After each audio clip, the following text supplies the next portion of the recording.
Dans cet exercice, il s'agit de l'étude du mouvement oscillatoire d'un pendule élastique vertical.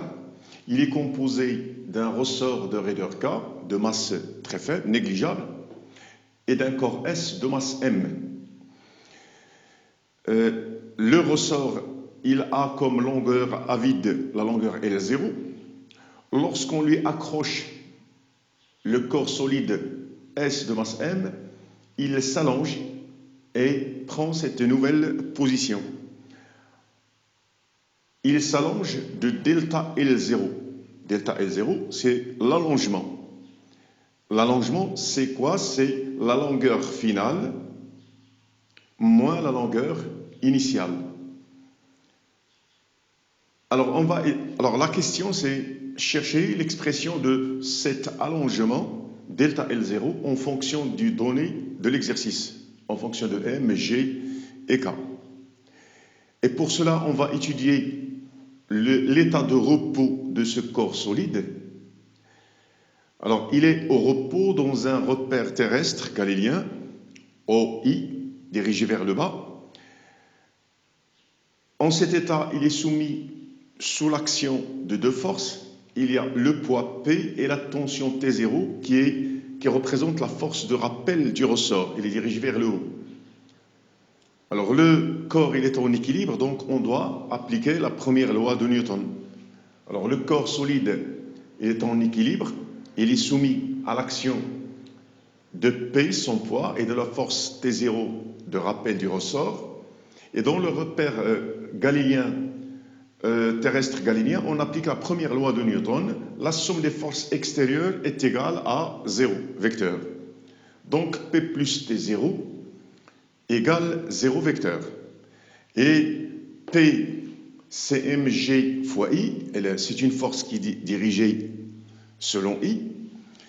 T0, c'est une force qui est opposée, son sens est opposé à I. Donc, et son intensité, c'est K fois delta L0. L'intensité de T0, c'est K fois l'allongement. Donc, c'est moins K delta L0 fois I, égale 0. Alors, je projette cette relation sur l'axe OI, j'obtiens mg moins k delta L0 égale 0, donc j'obtiens delta L0 égale mg divisé par k. Et l'application numérique, delta L0 égale, ici la masse doit être en kilogrammes, 110 puissance moins 3 multiplié par g, c'est 10, divisé par 40, j'obtiens 2,5 10 puissance moins 2, l'unité dans le système international, c'est le mètre. Ensuite, je peux convertir ce chiffre en centimètres, ça veut dire que je peux multiplier par 10 puissance 2 et j'obtiens delta L0 égale 2,5 cm. Dans la deuxième question, nous avons écarté le corps solide de sa position d'équilibre de xm égale 4 cm et on l'a lâché sans vitesse initiale. Alors, il va osciller entre plus 4 cm et moins 4 cm autour de sa position d'équilibre. Alors xm sera, dans ce cas, 4 cm parce qu'on l'a lâché sans vitesse initiale. Ça veut dire qu'il ne peut pas osciller au-delà de 4 cm. Alors, c'est ce mouvement que l'on va étudier. Et on va, dans la question petit a, on nous demande de chercher la nature du mouvement de G. Alors, on va étudier le mouvement de G et on va le prendre à un certain instant auquel l'abscisse c'est X. Alors, à cet instant, il est soumis à l'action de son poids P et de la force de rappel du ressort T. Alors, observez ici que T, elle est différente de T0 parce que le ressort, il est un peu plus allongé.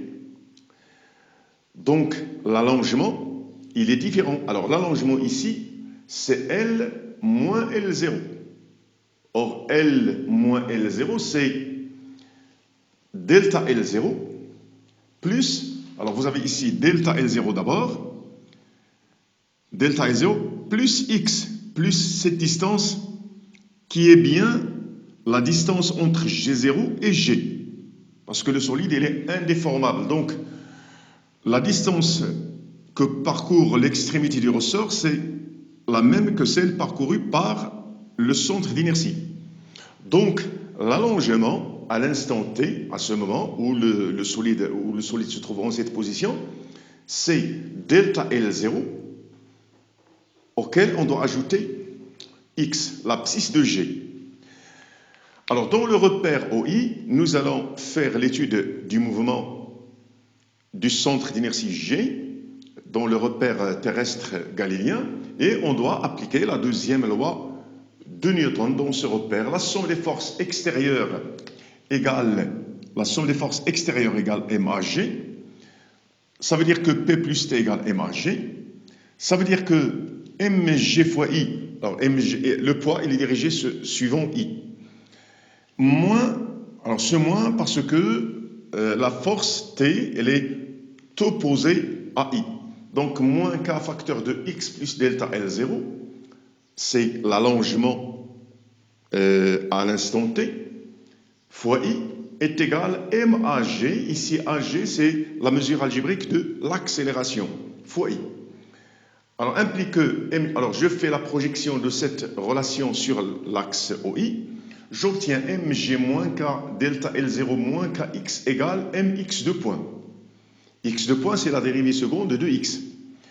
Donc, j'obtiens mg, or mg moins k delta L0 égale 0 selon la première question. Ça veut dire à l'état d'équilibre. Donc, je vais éliminer cette partie parce qu'elle est nulle. Il reste moins kx égale mx de point. Ça veut dire mx de point plus kx égale 0.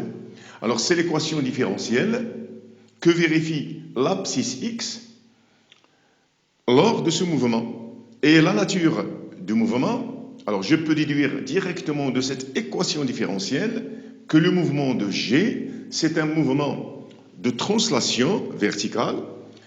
Il est oscillatoire et je peux ajouter aussi qu'il est sinusoïdal autour de sa position d'équilibre O. Dans la question petit b, on doit établir l'équation horaire de ce mouvement de G.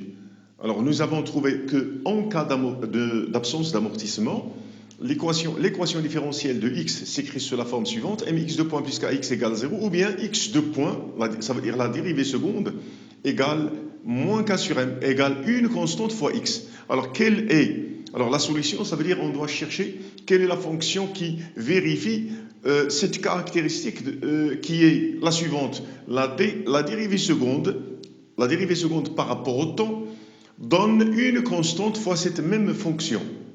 Alors, cette caractéristique, elle est vérifiée par la fonction cosinus. Parce que la fonction cosinus, lorsqu'on la dérive, on trouve sinus. Si on la dérive une deuxième fois, on trouve cosinus. C'est-à-dire la dérivée seconde de la fonction cosinus donne la fonction cosinus fois une constante. Donc, c'est ce qu'on va faire. Alors, la solution de cette équation différentielle est de la forme x égale xm cosinus de pi sur t0 t plus phi, où phi, c'est la phase à l'origine des temps, à t égale 0. T0, c'est la période, c'est une fonction périodique. Et xm, c'est l'amplitude. Alors, établir l'équation différentielle, ça veut dire on doit donner la forme générale, ensuite on doit déterminer les constantes, parce que ici les variables sont l'abscisse et le temps. X varie en fonction du temps. Les constantes sont xm, t0 et phi. Et on doit déterminer ces constantes. Alors nous, on va déterminer xm, phi, ensuite de pi sur t0. Alors xm, alors nous avons dit que xm est égal à 4 cm. Tant qu'il n'y a pas d'amortissement, on a écarté le corps jusqu'à 4 cm et on l'a lâché sans vitesse initiale. Donc cette amplitude va rester égale à 4 cm. Ensuite, pour déterminer phi, deuxième étape, on doit déterminer phi. Alors, on sait ce qui se passe à t égale 0 parce que on écarte le corps de sa position d'équilibre jusqu'à xm et on le lâche à l'instant t égale 0. Alors, à l'instant t égale 0, je sais que x égale xm. Alors, x à t égale 0, selon l'équation horaire, xm cosinus phi, je pose t égale 0. Et selon ce qui se passe dans l'expérience, x de t égale 0, x à l'instant t égale 0, lorsqu'on a lâché le corps, au moment où on a lâché le corps, à ce moment, x est égal à xm. Et ce moment, c'est l'instant t égale 0. Donc, ces deux quantités doivent être égales. Ça veut dire que je peux poser que xm cosinus phi est égal à xm. Donc, je peux dire que cosinus phi égale 1, donc phi égale 0. Ensuite, je dois déterminer soit t0, soit 2pi sur t0. Alors, pour cela, je vais dériver la fonction x, je vais la dériver une deuxième fois, ça veut dire que je vais trouver x de point et je vais remplacer x de point et x dans cette équation différentielle par leurs expressions. Je vais trouver 2pi sur t0. Alors c'est ce qu'on va faire. Alors la dérivée de x point, c'est moins, alors parce que la fonction cosinus, sa dérivée c'est moins sinus. Et je dois faire sortir ce 2pi sur t0. Donc j'obtiens moins xm 2pi sur t0 sinus de cette quantité. Et x de point, alors je dérive la fonction sinus, j'obtiens la fonction cosinus. Et la dérivée de 2pi sur t0, c'est 2pi sur t0t, c'est 2pi sur t0. Donc j'obtiens ici au carré, moins xm au carré fois cosinus. Et je remplace ces x de point et x de point et x dans l'équation différentielle. Alors j'obtiens mx de point, alors m fois x de point, plus k multiplié par x. Et ici j'ai phi égale 0. J'ai remplacé phi par 0. Alors cette somme doit être égale à 0. Ensuite, je vais mettre xm cosinus de pi sur t0t en facteur de cette constante, égale 0. Alors, c'est un produit de trois facteurs. Xm n'est pas nul. Cosinus de pi sur t0t n'est pas toujours nul. Alors, le seul facteur qui peut être toujours nul, c'est cette constante. Donc j'obtiens 2pi sur t0 au carré égale k divisé par m. Donc, j'obtiens 2pi sur t0 égale racine de k sur m. Alors, je fais l'application numérique. Racine de k sur m, 2pi sur t0, c'est racine de 40, divisé par la masse, c'est 100 grammes, en kilogrammes, c'est 10 puissance moins 3, et j'obtiens 20. Et ici, c'est l'unité, c'est radian par seconde.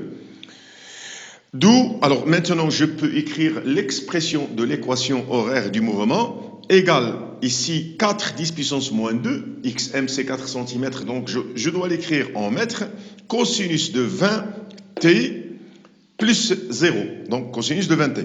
Et ici, x elle est donnée en mètres et t en secondes. Donc question petit c, nous devons exprimer et calculer la vitesse v de g lors de son premier passage par eau.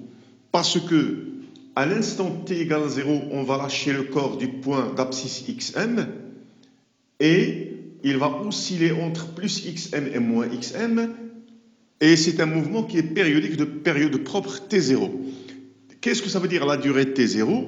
C'est la durée nécessaire pour parcourir ce trajet de plus xm jusqu'à moins xm. Ensuite, il revient à xm. C'est un aller et retour. T0. Donc, de plus xm jusqu'à moins xm, sans aller, sans retour, la durée c'est t0 sur 2. Et de xm jusqu'à 0, la durée c'est t0 sur 4. Donc, si le départ de xm se fait lorsqu'on a lâché le corps, s'il se fait ce départ à l'instant t égale 0, ça veut dire que le solide, ou bien le G, le centre d'inertie du solide, va passer en haut à l'instant t égale t0 sur 4. Donc, il suffit de remplacer dans l'expression de la vitesse l'instant t par t0 sur 4. Alors, vous avez x égale, voici l'expression de x. Ensuite, v c'est x point, c'est la dérivée de x par rapport au temps. Et j'obtiens v égale cette expression, je dérive x de t. Le premier passage de g par O aura lieu à l'instant t1 égale t0 sur 4. Si le départ se fait à t égale 0, t0 sur 4, il va passer par O.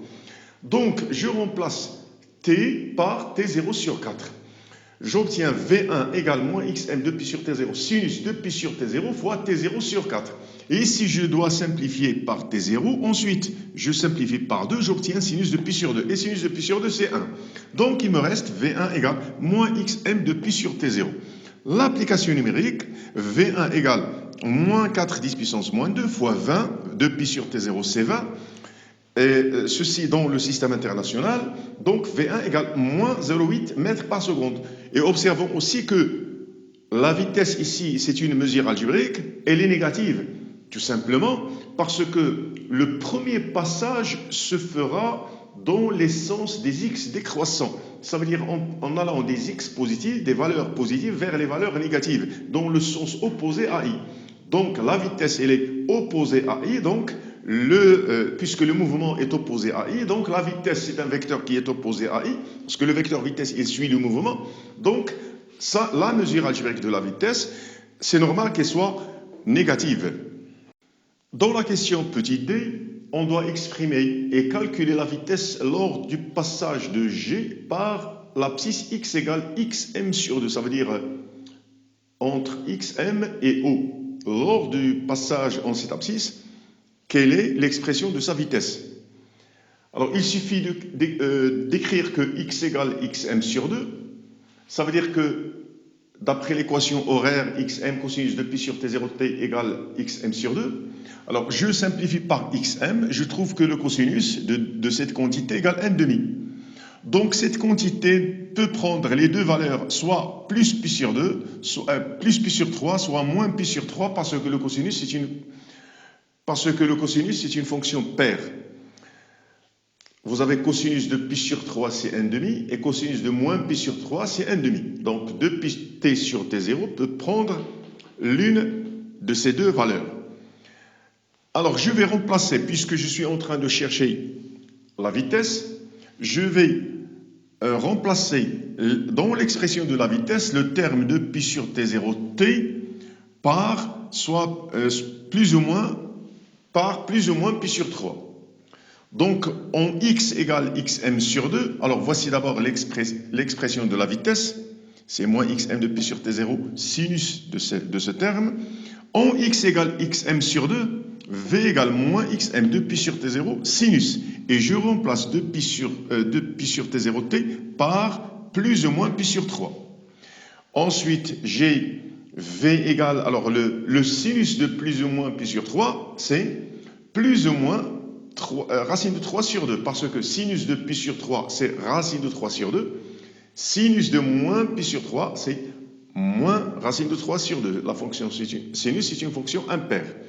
Donc, j'obtiens v égale xm de pi sur t0, et ici, j'aurai soit plus racine de 3 sur 2, soit moins racine de 3 sur 2. Je simplifie par 2. Donc, j'obtiens plus ou moins xm racine de 3 pi sur t0.